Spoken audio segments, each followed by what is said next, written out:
But first of all, please tell us a little bit, who is Gabe Vasquez? How did you come about to run for Congress? And what's your story?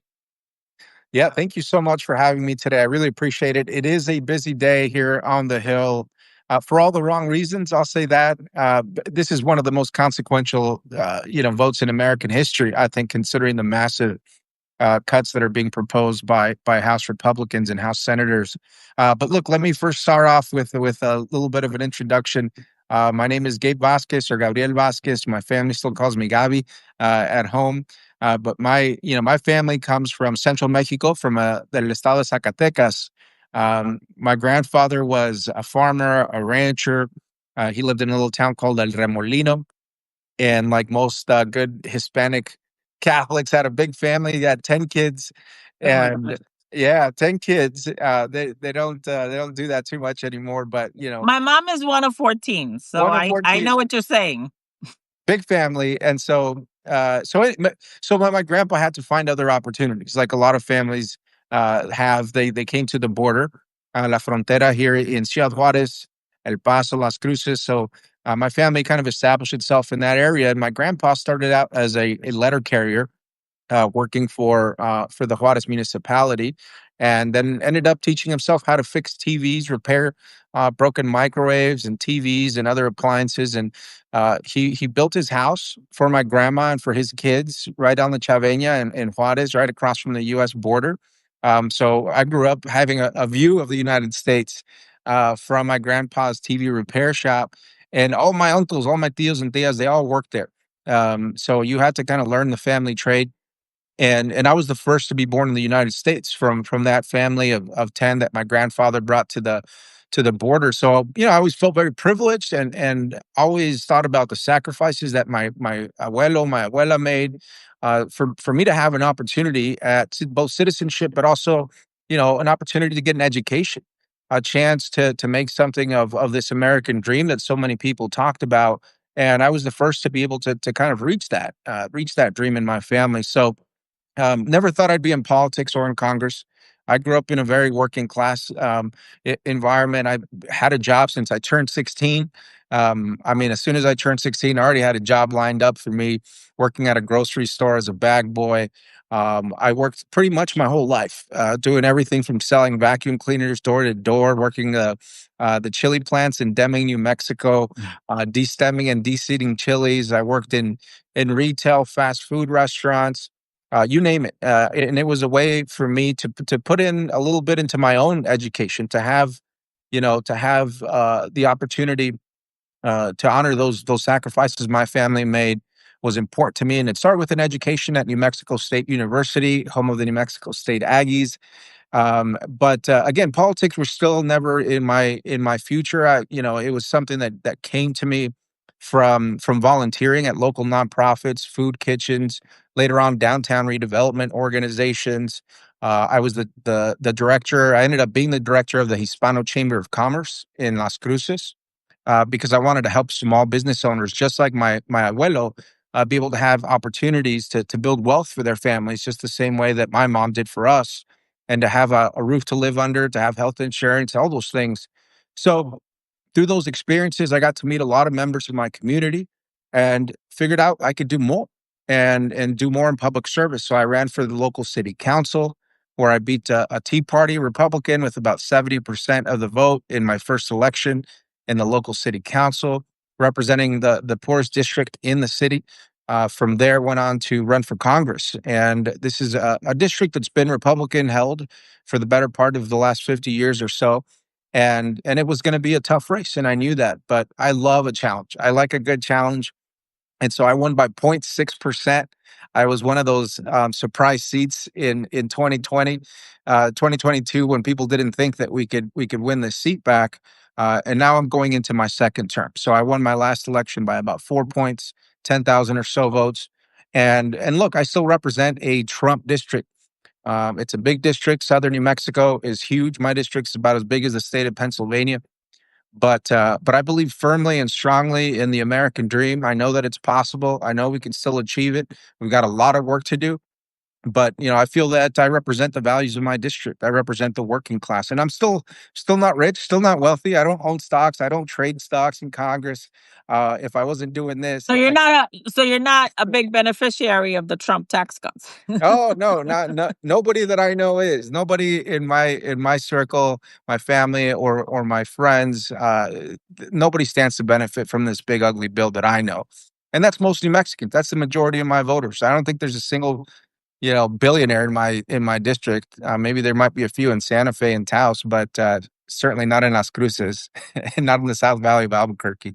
No, for sure. And that's one thing I admire about you, Congressman, in terms of those working class roots. And, as someone who had my first job at 14 as well, and that having that immigrant experience and sort of that hunger, it also gives us value into who we are as Americans. And I think that there's, sort of a second tier conversation around everything that's happening could be super confusing to our community members, right? Because they don't know what anymore, right? They get conflicting information on the newscast and social media, even what people are talking about. And so that's why we thought it was important to have someone who's in the front lines, like yourself, who understands what's really going on, come on this platform, talk to us a little bit about what it means to you in terms of being a Latino voice in Congress, but also how it impacts the work that we're doing now, and what we as citizens need to do to continue to build the America that was promised, right? Which sometimes is not necessarily what we see. So you've strongly opposed the big ugly bill. Can you explain, for in layman's terms, how would this bill hurt New Mexico and your district in particular? What's at stake if this becomes law? Yeah, and thank you for mentioning the misinformation that's out there because that's one of the things that I feel as Latino communities, Latino Victory Fund, other organizations that help get Latinos involved in the electorate process, the political process, and into politics. We can be a trusted source of information for our gente that's out there looking to see who to vote for, what policies to support, and whatnot. And so, this big ugly bill has just been riddled with misinformation coming from the right, from MAGA Republicans, that is trying to sell this as some positive tax cut for the middle class, framework that truly couldn't be further from the truth. And Mexico, look, I'm going to start with healthcare because in one of the poor states in the country, we unfortunately are right up there with Louisiana and Mississippi. Access to healthcare is already a huge burden for most people. We have a huge percentage of folks that are on Medicaid. 40,000 or so Medicaid recipients are going to lose health coverage in New Mexico alone, in my district alone. And that means that you can't find a job, you can't go to school, you can't take care of your kids if it's you're a caregiver or if you're sick. And not just that, but I mean just the basic human dignity of being able to go to a doctor's office, to have preventative care, to have, a physical, a mammogram, a colonoscopy, any of those things. And look, as Latinos, we're already not great at going to the doctor anyway, especially men. We put things off, forever. But to know that that service is there, Women too, I have to tell you, Congressman. and women too, Especially us working moms. that's right. And so we already face some cultural barriers when it comes to accessing care. But look, Medicaid provides that equalizer for those working class families that cannot afford private health care or it's not offered by their employer. That is a lifeline. And so you talk about 40,000 hardworking people in a majority Latino district like mine losing that access. That means one, you're going to have more people go into the ER when things go really bad. It's going to overwhelm our hospitals. And then we're looking at closing 8 rural hospitals across the state of New Mexico. So my population is majority rural. So when you can't go to a hospital in Socorro, New Mexico, you can't go to a hospital in Carlsbad, New Mexico, or Truth or Consequences, or somewhere like Silver City, now you have to drive 4 hours to Albuquerque or to Las Cruces or to El Paso to get care. It overwhelms those hospitals. And if you're going to the emergency room and you don't have that primary care doctor, your healthcare costs are going to go up. The costs of everyday taxpayers are going to go up, especially because if it's considered indigent care, we end up footing the bill for that. Everybody who pays taxes in New Mexico. So that's number one. Number two, food assistance programs. When I look at services like SNAP, and I serve on the Agriculture Committee, which has jurisdiction over food assistance programs by and large, including SNAP, we have 1 in 3 kids in New Mexico that are considered food insecure. And so, what that means, and for folks that don't go without a meal, it's hard to imagine, especially that a 7 or an 8-year-old could be going, during the summer without a meal to eat in the morning and in the afternoon. And it's not because their parents forget to feed the kids, it's because they have to make choices about whether they're going to pay the utility bill that's 2 months overdue, that's going to be cut off the next day. They have to make a choice between making a repair to that vehicle so that they can get to work that ends up being $400 to $500. And at the end of the day or at the end of the month, they have scraps to work with, $6, $7 in their bank account. So it's not that they're choosing, families are not choosing to starve their kids or make their kids go hungry. It's just the tough choices they have to make. And so if you cut $200 billion out of the federal SNAP program, which is being proposed under this House bill, that means you're taking food away from those kids. And they're doing it a variety of different ways. And I'll say they're very draconian ways. They want to disenroll people from the program. They want to increase work eligibility. They want to put the retirement age, or essentially the age to receive SNAP benefits, from 55 to 65 years old, which impacts seniors that also need this service. And that means less food in the hands of working families who are just trying to make ends meet. They're not gaming the system. It's $6 a day. That's what they get. Lastly, utility bills are going to go up by about 25%. The reversal to the record IRA investments that we've made in clean energy and renewable energy in New Mexico have actually brought consumer prices down because of all the solar transmission, wind infrastructure that we've been able to support. You lose those subsidies, and then you lose the ability to produce electricity at a cheaper rate. That gets passed on to consumers. Student loans, I mentioned education is the foundation of getting yourself, and your family a better opportunity in this country. You're looking at the reversal of the student repayment plan under the last administration. That means students will be paying more and they will be paying longer to repay their student loans, which again, that's another monthly cost that adds up. And then you put that with the cuts to the Pell Grants, and even less students will be able to access higher education. So all that is terrible for the working class, terrible for the low income folks and families who are struggling to make a living, and it's just going to be a perfect storm of elements that they're going to impact your health, your education, food assistance, which means you can't have a job, you can't go to school. So we're going back. We're going back and reversing policies that I think Democrats have passed that are meant to give people a foundation for success. Well, 100%. And Congressman, I think something that sometimes gets lost in the shuffle, and I've seen Republicans started to do this already, because in their disinformation campaign, they're already saying, well, the people who are losing Medicaid were people who weren't entitled to it to begin with.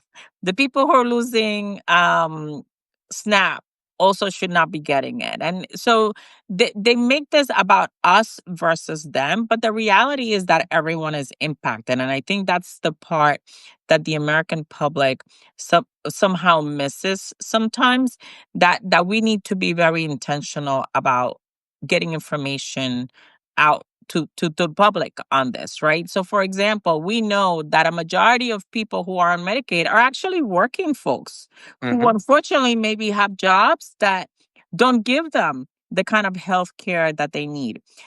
We know that there's a percentage of them that are children, right? And that are senior citizens. I will tell you from my own experience, with my mother in law, who basically worked her entire life and spent her life savings at the end of her life in nursing home care after a diagnosis with Alzheimer's. And Medicaid was at the end, the last few months, the only option for her to be able to continue the care that she needed after she had already exhausted all her savings. And so it was a lifeline. And I know for many, many families across these United States, this is a lifeline. It is not a luxury. And so, um, we talk about the losses, right? And it's Medicaid and it's SNAP and it's student aid and it's so many other factors. But I think what a lot of folks are really starting to see is also in exchange for what? Hmm. And I think that's where, for example, as Democrats on the political side, we will say, well, frankly, in exchange for tax cuts to the rich that they really don't need. Yeah. And so, can you talk a little bit about that in terms of how do folks on the Hill, how do the Republicans really justify what they're Yeah. doing here? Because we're not saving any money. We're adding trillions of dollars to the national debt that my children and your children are going to have to pay for the sake of what? Can you Yeah. explain what these Republicans are doing? Well, look, Republicans, they throw these little crumbs at us, and they say that that this bill is all about no taxes on tips and no taxes on Social Security But we benefits. know that's not And I true. said, you know how small, what a small percentage of this entire bill actually represents that. And by the way, I support both of those things. Great ideas. Let's do that as a standalone bill. I've got a bill for no tax on tips. We can do that. I think it's the right thing to do. But fundamentally, what this bill does, it adds trillions of dollars to the federal deficit.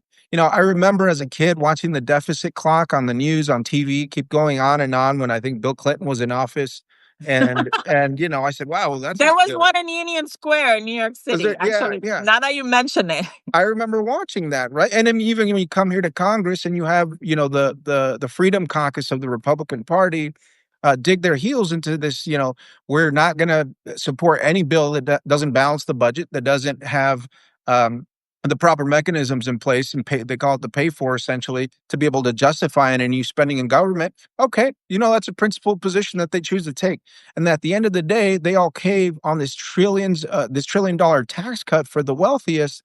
And look, we've talked about trickle down economics in this country long enough, and we have proven that it does not work. And so when you talk about let's give more money to Jeff Bezos or to Elon Musk, Warren Buffett, whoever it is, these people that are so far away from the working class who couldn't give a damn if your car doesn't start in the morning or your kid goes hungry or you die at the front of the ER. These people don't deserve and don't need to have additional tax cuts. They can create tons of jobs already. They're billionaires. They have more money than they know what to do with for generations and generations and generations after that. So it's a joke. But look, these Republican mega donors that supported this president, that continue to support the GOP, they expect something in return for their millions of dollars in investment. And so for them, a $300,000 a year tax cut or more is part of the way that they get their backs patted after contributing to this Republican Party. But it's obscene what they're doing. Folks that make this much money don't need any more money. And again, trying to sell this as a tax cut for the middle class is the most disingenuous thing that I have seen any politician do in any country. Because if you look at the text of the bill, if you look at the CBO score, if you look at what the American people are saying about this bill, nothing could be further from the truth. This bill will not help the middle class. It will help the wealthiest in this country. And not only are they just giving money away to these folks, they're actually taking it from our healthcare. They're taking it from our food assistance. They're not just printing it at the treasury and saying, here's, a couple $100,000 more dollars, here's billions of more dollars. No, they're saying you're not deserving of health care. You're not deserving of food assistance. And by the way, that money that we take from you, we're going to give to millionaires and it's going to drive up the deficit. I mean, it doesn't make any sense on any level. And so we're taking it from our children because now they're going to have to deal with this debt that we're saddling them with. On top of, by the way, the rollbacks on climate policy. So it creates more anxiety about the future of our planet as it relates to these kinds of policies. There's rollbacks on all kinds of progress, right? To when we talk about, for example, gun safety, and you're telling me this bill has a tax credit for people who are buying gun silencers, but meanwhile we're taking food away from 7-year-olds. Like, what are we doing here? So my question to you is: we know as Latinos, the cost of living is still a top concern. Um, do you feel that people have registered yet how bad this is for them? I saw, for example, The Economist, which for a long, long time I'm known to be a very conservative publication.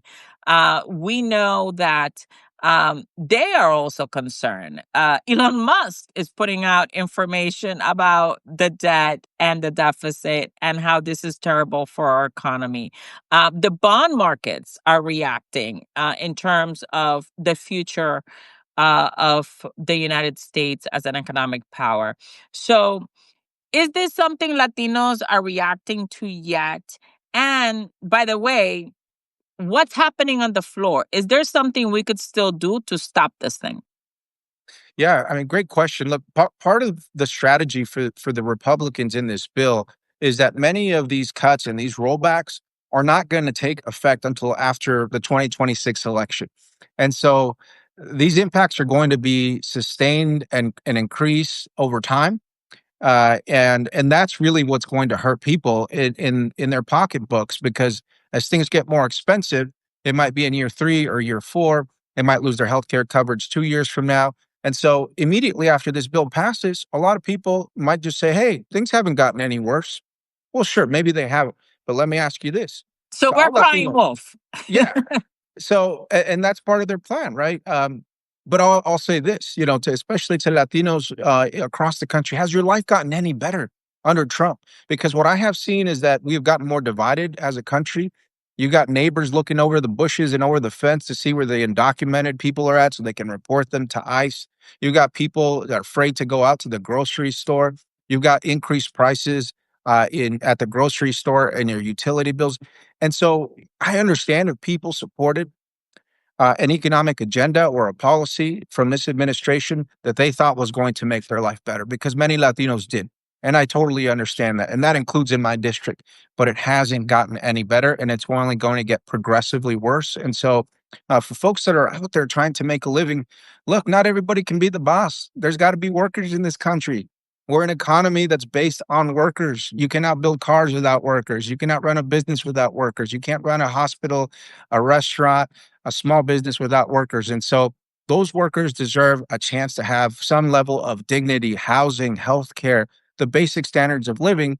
Because for many of us that immigrated to this country, that's one of the reasons we came, is that for that same labor that we did somewhere else, we could at least have something to show for it and maybe have a better chance for our kids to be able to do that. But when you're 75 and you're still working, yeah, and you got kids that maybe are in school and they're in a ton of debt, and your health isn't good, then why did we come? Is this really the best economy in the world? I mean, it is for the rich. It's not for the gente. It's not for the workers.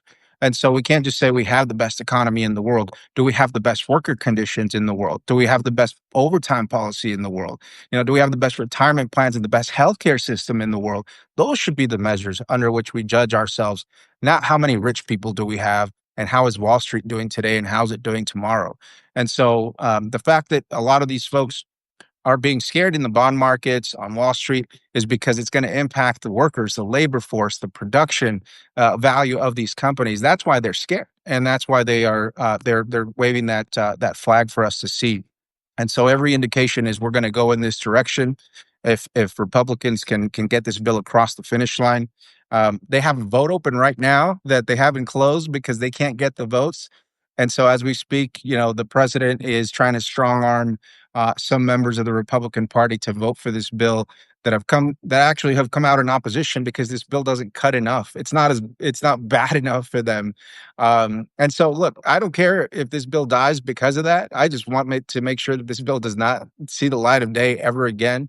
But the reality is that since my time that I've been here, even the most principled Republicans who have some public statement that they make end up caving under the pressure of this administration. And so we'll see what happens later today.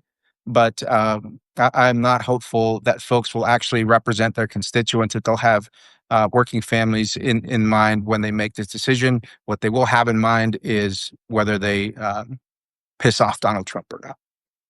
Yeah, and unfortunately, folks know and realize that we have a president that's relentless as it comes to what he perceives as political enemies, which, by the way, is another topic for another day in terms of how far this country has moved into authoritarianism, which is something we've seen in other places in Latin America. I mean, the warning signs are there. They have flashing lights, but it's something really unfortunate because a lot of these folks who got elected are not really representing the best interests of their constituents. So I want to give you lots of credit for keeping the fight and really uh channeling that experience that you've had throughout your life, as a fighter, as an immigrant, someone living sort of on both sides of the border, and your experience in a working class family to bring that voice to Congress. Last question, and I know we're running into time. Um, you know, a lot of folks get frustrated because they hear us talk a lot about Republicans and Democrats. And frankly, the average American is frustrated with both parties. So, how are we um, moving forward in order to regain the trust as Democrats of our electorates? Even in Mhm. an environment where we know folks again, and I know there's some new folks that have joined, and we're asked, well, how are you living in a authoritarian regime? Folks, let's study history. That's how you know. Um, how do people know what to trust anymore, and how do we regain the trust of Latino voters in the Democratic Party? That's a great question. And look, the skepticism and the loss of trust is valid because although we have the best democracy in the entire world, in my opinion, it still has been influenced by massive amounts of money, dark money in politics, that then leaves people to be elected not by the people, but by the billionaire class, by the wealthiest, by the corporations. And so that happens on both sides, Democrats and Republicans. And so when you have dark money in politics, you're not going to get the candidates that you need that are going to win races in these districts, that are going to fight for their people. They're going to be beholden to special interests. And that's going to continue to cloud the entire congressional body as it has. We've seen the lowest approval ratings for Congress for both Democrats and Republicans, and it's not because of what the parties stand for. People can believe whatever they want. Fiscal conservatives, liberal, progressive, conservative Democrats, it's fine. What people are pissed about is that people aren't doing their jobs when they come here to Washington, D.C., because they're paying more attention to their billionaire donors and their millionaire donors than they are to the people in the district that they represent. And so that's going to be a problem. And unless we get quality candidates like those that Latino Victory Fund supports, that can make it through that primary process, that can go on to win a general election, that aren't going to be beholden to those special interests, then not a lot is going to change here in Washington, D.C. That's in both parties. So we have to be able to win elections with strong candidates who are going to do the right thing, not pull the wool over their constituents once they get elected, and say one thing on the campaign and then do another when they get here to Washington. So we can rebuild trust. We can have, a safe and sound democratic process. But until we have real campaign finance reform, I fear that the American people will continue to be sold short in their representation. And oftentimes they're choosing between two bad candidates, right? Or instead of a great candidate, and that's not the way it should be. And like you mentioned, we've seen it in other places across the world, in other democracies that have not done very well because of those special interests, and because ultimately, there's not fair, there's not free and clean and clear elections. And so, as you start to erode that, as the GOP has tried to do in many states and at the federal level, when you start to discriminate against who can go and have access to the ballot box, who can run, all those things, it really starts to erode our democracy. And so we need to strengthen our election laws. We need to make certain things permanent in not just statewide across state legislatures, but make sure that voting rights are enshrined into the electoral process across this country, and we get dark money out of politics. We'll get the trust back from people. Until then, Hopefully, they can elect folks like me in my district that are willing to work hard, put some ganas into it, and be able to win a really tough district. For sure. And we appreciate you for that, Congressman. And we know you got to get back to the floor because you are in the midst of a big fight there. So we appreciate you taking the time to let us know what's going on. For folks who joined late, this is Latino Victory Substack. Latino Victory is a national organization focused on building Latino political power. We were joined today by Congressman Gabe Vasquez, who shared with us some thoughts on what's happening with the big ugly bill in Washington. And certainly for those of you who are joining for the first time, please do follow and subscribe. Our goal is to keep folks informed and to keep building power for our community through great elected officials and also an engaged Latino electorate. So thank you all for joining and see you next time. Take care. Bye bye. Thank you.